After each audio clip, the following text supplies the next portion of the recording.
शिक्षा विभाग ने दिखाई चतुराई, नियोजित शिक्षकों को झटके पर झटका। प्रोन्नति से नहीं बन सकेंगे प्रधानाध्यापक और काउंसलिंग के बाद जारी होगा शिक्षकों का स्थानांतरण एवं पदस्थापन संबंधी रिपोर्ट। नमस्कार और आदाब आप तमाम दर्शक बंधुओं को, मैं हूं एसके चौधरी। दोस्तों, शिक्षा विभाग काफ़ी चतुराई दिखाती नजर आ रही है, जिसके अंतर्गत शिक्षा विभाग द्वारा ऐसी नीति का प्रयोग कर दिया गया है जिसके आधार पर माननीय पटना उच्च न्यायालय के आदेश को ही पलट कर रख दिया गया है। और उस आदेश के पलटने के बाद सबसे बड़ा झटका तमाम नियोजित शिक्षक को लगा है, जो प्रोन्नति के बाद प्रधानाध्यापक बनने की आशा लगा रखे थे। दोस्तों, वही सक्षमता उत्तीर्ण तमाम शिक्षकों को भी एक बहुत बड़ा झटका लगा है, जहां तमाम सक्षमता उत्तीर्ण शिक्षकों द्वारा शिक्षकों के स्थानांतरण एवं पदस्थापन संबंधी रिपोर्ट जारी किए जाने का इंतजार किया जा रहा था। वही शिक्षा मंत्री ने अपने बयान जारी करते हुए कहा है कि 15 अगस्त तक निश्चित रूप से शिक्षकों के स्थानांतरण एवं पदस्थापन संबंधी रिपोर्ट तैयार कर ली जाएगी। उसके बाद हमारे पास आएगा और हम इससे क्रियान्वित करेंगे। आखिर शिक्षा विभाग द्वारा ये नीति क्यों अपनाई जा रही है, इससे पहले कि इन तमाम बिंदुओं के ऊपर हम विस्तार पूर्वक चर्चा करें, अगर आपने अभी तक हमारे इस चैनल सुसत्य वचन को सब्सक्राइब नहीं किए हैं तो कृपया सब्सक्राइब कर लेंगे। साथियों, आज हम दोनों ही बिंदु पर बात करेंगे कि आखिर क्यों काउंसलिंग के बाद पदस्थापन एवं स्थानांतरण संबंधी रिपोर्ट जारी किया जाएगा और साथ ही साथ शिक्षा विभाग द्वारा कैसे माननीय पटना उच्च न्यायालय के आदेश को पलट कर रख दिया गया है। आइए सबसे पहले जानते हैं वैसे बिंदु को जिसने तमाम स्नातक ग्रेड के शिक्षकों को बहुत बड़ा झटका दे दिया है। दोस्तों, इसके संबंध में हम आपको बता दें कि टेट शिक्षकों की ओर से माननीय पटना उच्च न्यायालय में एक मुकदमा दायर किया गया था और वह मुकदमा था कि तमाम स्नातक ग्रेड के शिक्षकों को 5 वर्ष पूर्ण हो जाने के बाद प्रधानाध्यापक के पद पर प्रोन्नति मिलना चाहिए। और साथियों, इस केस में तमाम शिक्षकों के पक्ष में भी माननीय पटना उच्च न्यायालय द्वारा फैसला सुना दिया गया था कि प्रोन्नति संबंधी कार्य शिक्षा विभाग आगे बढ़ाए। साथियों, इसमें शिक्षा विभाग द्वारा अहम भूमिका निभाई गई है और सबसे बड़ी बात कि शिक्षकों की प्रोन्नति प्रधानाध्यापक के पद पर होना था और यह प्रावधान किया गया था वर्ष 2020 के नियमावली के अंतर्गत। और साथियों, नियमावली में एक बहुत बड़ी बात उल्लेखित कर दिया गया था जिस पर शायद किसी ने भी ध्यान नहीं दिया होगा। साथियों, नियमावली 2020 के अंतर्गत तमाम स्नातक ग्रेड के शिक्षकों को 5 वर्ष पूरा हो जाने के बाद प्रधानाध्यापक पद पर प्रोन्नति संबंधी बातों का तो उल्लेख किया गया था, परंतु एक और बात का उल्लेख किया गया था कि मुख्य रूप से स्नातक ग्रेड एवं प्रधानाध्यापक पद पर प्रोन्नति के संबंध में प्रशासनिक विभाग द्वारा अलग से दिशा निर्देश जारी किया जाएगा। और साथियों, इसी बिंदु को पकड़ते हुए आज की तारीख में शिक्षा विभाग ने माननीय पटना उच्च न्यायालय के आदेश को पलट कर रख दिया है और एक पत्र जारी कर दिया है, जिस पत्र के माध्यम से शिक्षकों के दावे को अस्वीकृत कर दिया गया है, निरस्त कर दिया गया है, जिसमें इस बात का उल्लेख कर दिया गया है कि वर्ष 2020 के नियमावली में इस बात का प्रावधान किया गया था कि प्रोन्नति संबंधी प्रशासनिक विभाग द्वारा अलग से दिशा निर्देश जारी किया जाएगा। इसके एवज में विशिष्ट शिक्षक नियमावली जारी किया गया है और उस नियमावली में प्रधान शिक्षक संबंधी पद का उल्लेख कर दिया गया है, जिसकी नियुक्ति सीमित प्रतियोगिता परीक्षा के आधार पर होगी। इस आधार पर कहा जा सकता है कि प्रशासनिक विभाग द्वारा अलग से दिशा निर्देश जारी करने के क्रम में यह दिशा निर्देश लागू होता है कि विशिष्ट शिक्षक नियमावली 2023 के अंतर्गत प्रधान शिक्षक पद के लिए जो भी प्रावधान किया गया है उसे लागू किया जाता है और शिक्षकों द्वारा प्रोन्नति संबंधी दावे को समाप्त किया जाता है। साथियों, यहाँ पर शिक्षा विभाग द्वारा चतुराई तो दिखाया गया है, लेकिन एक बिंदु पर शिक्षा विभाग जरूर फंस गई है, जिस पर गौर करना काफ़ी जरूरी हो जाता है।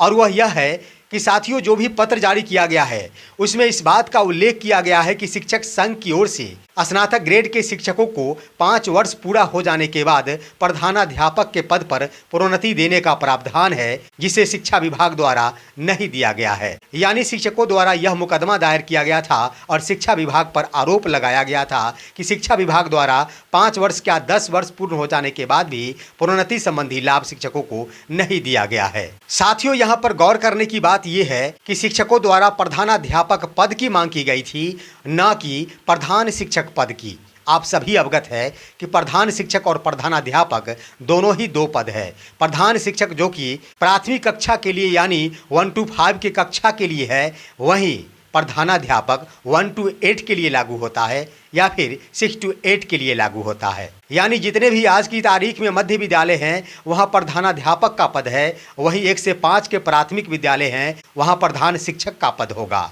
और साथियों, विशिष्ट शिक्षक नियमावली के अंतर्गत प्रधान शिक्षक संबंधी पद का प्रावधान किया गया है और यह प्रधान शिक्षक शब्द का भी प्रयोग शिक्षा विभाग द्वारा जारी किया गया पत्र में उल्लेख किया गया है। इसमें कहीं भी प्रधानाध्यापक पद शब्द का प्रयोग नहीं किया गया है, सिर्फ व सिर्फ प्रधान शिक्षक पद का प्रयोग किया गया है। तो दोस्तों, शिक्षकों की मांग प्रधान शिक्षक संबंधी नहीं थी, शिक्षकों की मांग थी और माननीय पटना उच्च न्यायालय का आदेश भी था कि प्रधानाध्यापक के पद पर प्रोन्नति दिया जाना चाहिए। तो यहाँ पर निश्चित रूप से शिक्षा विभाग यह पत्र जारी कर फंसती नजर आ रही है, क्योंकि शिक्षा विभाग ने शिक्षकों की मांग पर प्रधानाध्यापक पद पर प्रोन्नति को अस्वीकृत किया है, तो उसे प्रधानाध्यापक पद का उल्लेख करते हुए अस्वीकृत किया जाना चाहिए था, न कि प्रधान शिक्षक पद का उल्लेख करते हुए प्रधानाध्यापक पद को अस्वीकृत करना चाहिए था। तो निश्चित रूप से यहाँ पर शिक्षा विभाग भले ही चतुराई की है, लेकिन यह चतुराई कहीं न कहीं सटीक नहीं बैठ पाई है। यहाँ पर प्रधानाध्यापक के बदले प्रधान शिक्षक पद का उल्लेख कर दिया गया है। वहीं दोस्तों, माननीय शिक्षा मंत्री द्वारा एक अहम बयान जारी किया गया है, जिस बयान से यह स्पष्ट हो गया है कि सक्षमता परीक्षा उत्तीर्ण तमाम शिक्षकों की काउंसलिंग की प्रक्रिया के बाद ही शिक्षकों के स्थानांतरण एवं पदस्थापन संबंधी रिपोर्ट जारी किया जाएगा। और इसके संबंध में शिक्षा मंत्री ने खुद बयान जारी करते हुए ये बातें कही है, जरा सुनिए। स्थानांतरण पॉलिसी हम समझते हैं 15 अगस्त तक जब तैयार हो जाएगी तो उसके संबंध में हम लोग फाइनल निर्णय लेंगे। जैसा कि हमने कहा कि हम लोग एक ह्यूमैनिटेरियन अप्रोच रखेंगे और अगर पति पत्नी दोनों शिक्षक हैं या कोई असाध्य रोग्य है या महिला हैं या दूर दराज के इलाका है, इन सब बातों का हम लोग ख्याल रखेंगे। और हम चाहते हैं कि विलिंगनेस हो उनके, वो जब पढ़ाए तो अच्छी शिक्षा दे पाए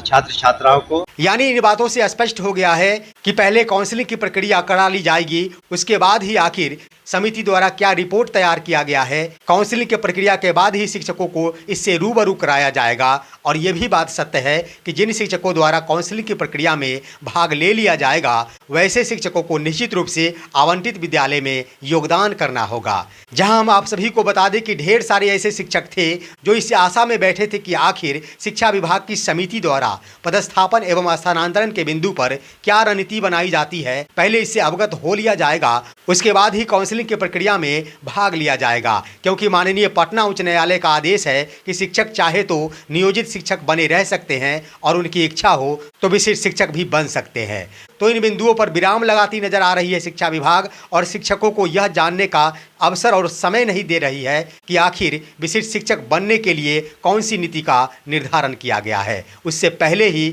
आशा ये जताई जा रही है कि काउंसलिंग की प्रक्रिया संपन्न करा ली जाएगी। वहीं दोस्तों, विद्यालय के समय सारणी को लेकर अगर बातें कही जाए, जहां की विधान परिषद के सदन में माननीय शिक्षा मंत्री की ओर से यह बयान दिया गया था कि माननीय मुख्यमंत्री द्वारा कही गई बात कि विद्यालयों का संचालन सुबह 10 बजे से लेकर 4 बजे तक चलेगा, इसका जवाब के लिए हमें 2 दिनों का वक्त यानी 48 घंटे का समय चाहिए और इन बिंदुओं पर विचार विमर्श के बाद हम सदन को इससे अवगत करा सकेंगे। लेकिन दोस्तों, 48 घंटे संपन्न हो चुके हैं और उसके बाद भी माननीय शिक्षा मंत्री के द्वारा इन बिंदुओं पर कोई भी जवाब नहीं दिया गया है। जब मीडिया द्वारा इन बिंदुओं पर सवाल किया गया कि आखिर विद्यालयों का संचालन 10 से 4 के संबंध में आपका क्या कहना है, तो शिक्षा मंत्री ने स्पष्ट लहजे में कह दिया कि इसे हम सभी मिलकर देख लेंगे। यानी गोल मटोल जवाब देते हुए एक बार फिर से यह स्पष्ट कर दिया गया है कि विद्यालयों के संचालन में कोई भी परिवर्तन नहीं किया जाएगा। जैसे विद्यालय चल रहे हैं वैसे ही चलते रहेंगे